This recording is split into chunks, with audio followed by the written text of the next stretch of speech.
Washington में चल रहे वर्ल्ड बैंक और अंतर्राष्ट्रीय मुद्रा कोष के वार्षिक बैठक में ब्रिक्स देशों ने यूरोजोन को कर्ज संकट से उबारने में मदद करने पर सहमति जताई है। इनका मानना है कि अगर यूरोपीय देशों की अर्थव्यवस्था को मंदी जकड़ती है तो इसका असर दुनिया भर के देशों की ग्रोथ पर देखा जाएगा। हालांकि ब्रिक्स देशों ने सीधे सीधे यूरोपीय देशों की मदद करने की बजाय IMF के जरिए उनकी मदद करने का इशारा किया है।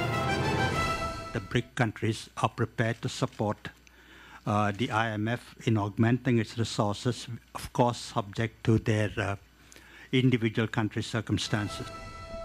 दुनिया भर के देशों के वित्त मंत्री और केंद्रीय बैंक प्रमुख वर्ल्ड बैंक और IMF की बैठक में शामिल हुए हैं। इस बैठक में सबकी नजर ब्रिक्स देशों पर टिकी है, जहां दुनिया की दूसरी देशों के मुकाबले ज्यादा ग्रोथ देखा जा रहा है। ब्रिक्स देशों में शामिल हैं ब्राजील, रूस, भारत, चीन और दक्षिण अफ्रीका। हालांकि भारत ने साफ किया है कि हो सकता है वो ज्यादा मदद नहीं कर पाएं, क्योंकि भारत की अपनी भी कई समस्याएं हैं। We represent a group of countries where there is enormous amount of demand for resources at home, for poverty reduction, etc. So there is going to be a big tension between giving money to a multilateral institution for the purpose of restoring global stability and meeting our own aspirations at home. Bharat ने साफ किया है कि जब कोई विकसित देश की अर्थव्यवस्था बीमार होती है तो उसे ठीक करने के लिए ज्यादा पैसों की जरूरत होती है।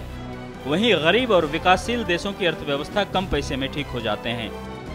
ब्रिक्स देशों के इस सहयोग के बाद हो सकता है कि IMF में भारत सहित ब्रिक्स के दूसरे देशों की स्थिति भी कुछ मजबूत हो। Rajiv Ranjan, news express,